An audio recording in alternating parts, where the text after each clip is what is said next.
उत्तराखंड 2 जिलों में बटी हुई है, गढ़वाल और कुमाऊं। और इस बार मैं अपने सफर को पूरा करता हूं कुमाऊं जिले में। उत्तराखंड का पूर्वी इलाका जो कि मोस्टली तराई अंचल है, वही है कुमाऊं। मेरे कुमाऊं का सफर शुरू होता है नैनीताल शहर से। नैनीताल को कुमाऊं का गेटवे भी कहा जाता है क्योंकि यहीं से शुरू होती है कुमाऊं की जर्नी। अगर आप कुमाऊं में किसी भी जगह पर घूमना चाहते हो तो सबसे पहले आप नैनीताल आ जाओ। यहाँ से आप हर जगह घूम सकते हो आसानी से। समुद्र तल से 2084 मीटर की ऊंचाई पर स्थित नैनीताल फेमस है अपनी नैनी झील और यहाँ पर होने वाली बोटिंग के लिए। तो मैंने भी यहाँ बोटिंग का लुत्फ उठाया। नैनी लेक में बोटिंग का मेरा जो एक्सपीरियंस था उसको देखने के लिए आपको मेरे नैनीताल से रिलेटेड पूरे वीडियो को देखना पड़ेगा, जिसका लिंक यहाँ डिस्क्रिप्शन में मौजूद है। अगला चीज जिसका मैंने लुत्फ उठाया वो है यहाँ की रोपवे। अगली सुबह मैं नैनी लेक के चारों ओर मॉर्निंग वॉक के लिए चल पड़ा। मॉर्निंग वॉक करके मैं पहुंचा नैना देवी टेम्पल, जिससे पड़ा है नैनीताल का नाम। जी हाँ, माँ नैना देवी जो है वो 51 शक्ति पीठों में से एक है। यहाँ मंदिर में मैंने पूजा करवाए, दर्शन किए, यहाँ से भी मैंने कुछ अच्छे व्यूज लिए। इसके बाद मैं आगे बढ़ चला अल्मोड़ा की ओर। रास्ते में मेरा पहला पड़ाव था कैंची धाम, जो कि था नीम करोली बाबा का आश्रम। नीम करोली बाबा के आश्रम के गेट पर अभी मैं अंदर जाके दर्शन कर आया हूँ। अच्छा लगा, यहाँ पूजा भी चढ़ाई मैंने। कैंची धाम में दर्शन करने के बाद मैं सीधा अल्मोड़ा की ओर बढ़ चला। रास्ते में कई ऐसी जगहें आई जहाँ पर मैंने रुका और रुक करके उन जगहों का जायजा लिया। उन्हीं में से एक था लखुडियार के केव्स। लखुडियार के इन चट्टानों पर आदि मानवों द्वारा बनाई गई पेंटिंग्स यानी कि रॉक पेंटिंग्स जो है वो प्रिजर्व करके रखी हुई है। Lakhudiyar caves archaeological survey of India की एक प्रिजर्व्ड साइट है और यह आपको अल्मोड़ा से थोड़ा आगे जागेश्वर धाम के रास्ते में देखने के लिए मिल जाएगी। तो कैसी लगी आपको ये जगह, एक बार ज़रूर से बताइएगा कमेंट सेक्शन में।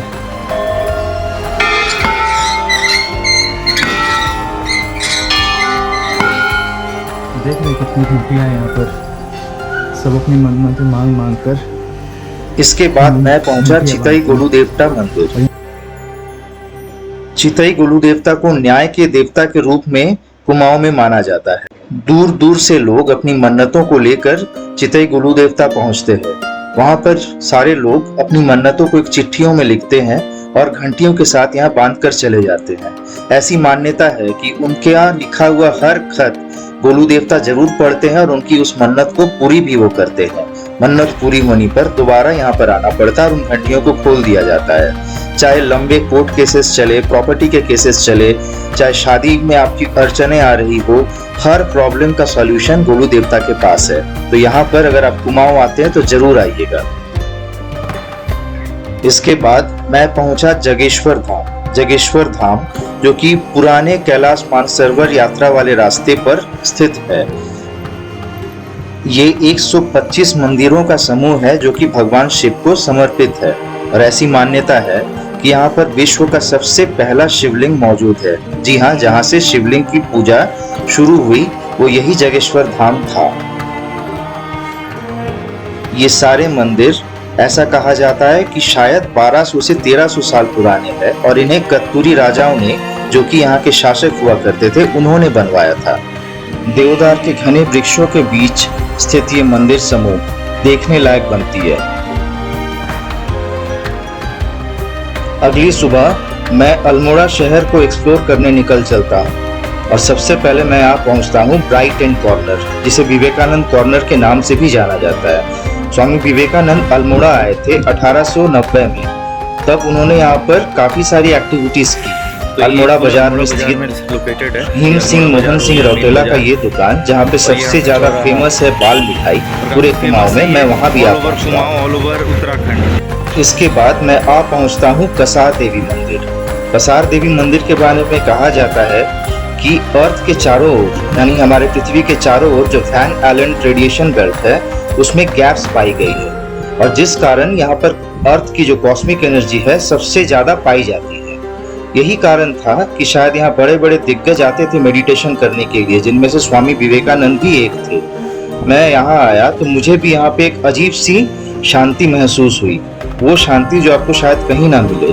पता नहीं, शायद वो फैन आइलैंड बेल्ट के गैप्स के कारण था या किसी और कारण से था, लेकिन यहाँ पर आना जरूर बनता है अगर आप कुमाऊं ट्रैवल करने आते हो तो।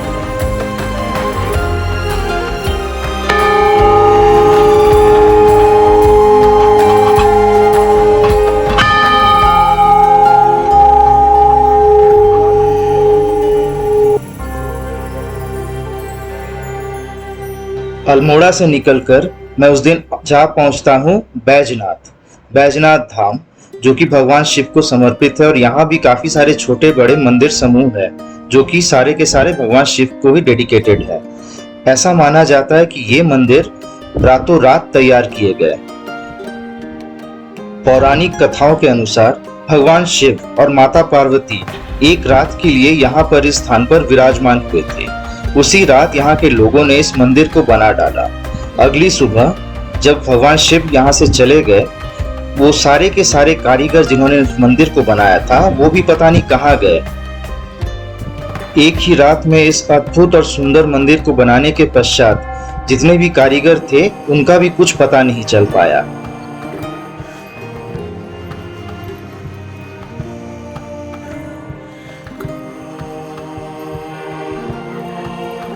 कुमाऊं के खूबसूरत गांवों के बीच से होता हुआ मैं आगे बढ़ चला। यहाँ के गांव के बीच के नज़ारे, यहाँ से दिखने वाली पहाड़ की चोटियाँ सारी मुझे इतनी ज़्यादा खुश कर रही थी कि मैं नहीं बता सकता। मेरा अगला पड़ाव था ग्वालदम, जो कि कुमाऊं और गढ़वाल के बीचों बीच लोकेटेड था।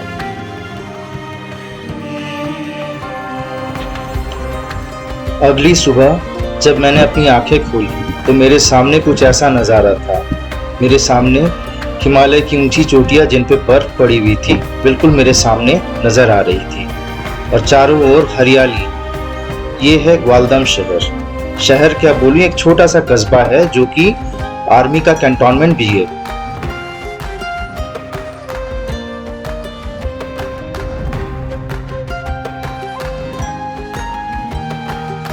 ग्वालदम से नंदा गुंटी और त्रिशूल जैसी ऊंची पर्वतीय चोटियां काफी अच्छे तरीके से दिखाई पड़ती है।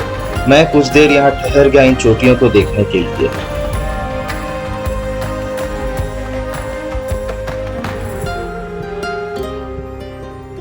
ग्वालदम से आगे एक रास्ता चली जाती है कर्णप्रयाग की ओर।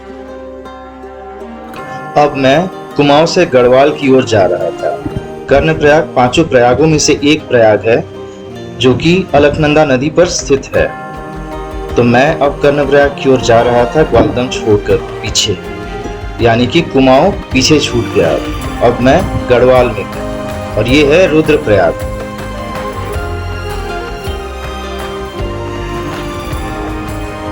रुद्रप्रयाग में मैंने अलकनंदा और मंदाकिनी नदियों का संगम देखा। ये नदियां एक हो जाती है और उसके बाद ये आगे बढ़ती है अलकनंदा के रूप में। मंदाकिनी नदी जो कि केदारनाथ से होकर आती है यहाँ पर अलकनंदा से मिल जाती है, फिर आगे अलकनंदा देवप्रयाग की ओर बढ़ती है। अब मेरा अगला पड़ाव होने वाला है देवप्रयाग। अभी मैं ऋषिकेश बद्रीनाथ हाईवे पे मौजूद था और यहाँ से जा रहा था ऋषिकेश की ओर। रास्ते में देवप्रयाग आएगा जहाँ मैं कुछ देर के लिए रुकूंगा और उसके बाद देवप्रयाग में अलकनंदा और भागीरथी का संगम देखूंगा। लेकिन उससे पहले मैं जा पहुंचा धारी देवी माँ के मंदिर की ओर। धारी देवी माता का मंदिर काफी मान्यता रखती है उत्तराखंड में। ऐसा कहा जाता है कि इस मंदिर को जिस दिन तोड़ा गया उसी दिन केदारनाथ में बाढ़ आई। 2013 के इस वाकये को कोई नहीं भुला सकता, क्योंकि इसमें पूरा उत्तराखंड तबाह हो गया था। तो इस तरह मैंने कुमाऊं का ये ट्रिप पूरा किया और अब यहाँ से मैं आगे जा रहा हूँ देवप्रयाग और उसके बाद ऋषिकेश। तो मेरे अगले जितने भी व्लॉग्स आएंगे उसमें आप देवप्रयाग को अच्छी तरह से एक्सप्लोर करोगे और साथ ही साथ मैं ऋषिकेश भी आपको घुमाऊंगा, लेकिन अलग तरीके से। तो इस पूरे वीडियो को लाइक कीजिए, शेयर कीजिए, सब्सक्राइब कीजिए और मेरे आने वाले जो ऋषिकेश के व्लॉग्स है उसको जरूर से देखिएगा, क्योंकि आपका जो मन है वो पूरी तरह से खुश हो जाएगा, क्योंकि मैं आपको दिखाने वाला हूँ ऋषिकेश शहर के असली वाइब्स। ऋषिकेश के ये सारे वीडियोस मेरे इस कुमाऊं सीरीज के ही एक तरह से एक्सटेंशन है। कुमाऊं सीरीज जहां खत्म होती है वहीं शुरू होती है ऋषिकेश की मेरी ये सीरीज, जो कि 4 से 5 एपिसोड का रहेगा। तो इस सीरीज को देखना ना भूलें और मेरे इस चैनल को अगर आपने सब्सक्राइब नहीं किया हुआ है तो इसे आज ही सब्सक्राइब कीजिए और बेल आइकन को भी दबाइए ताकि आपको नोटिफिकेशंस मिलते रहे मेरे आने वाली वीडियोस के बारे में। Till then have a great time, goodbye and good night.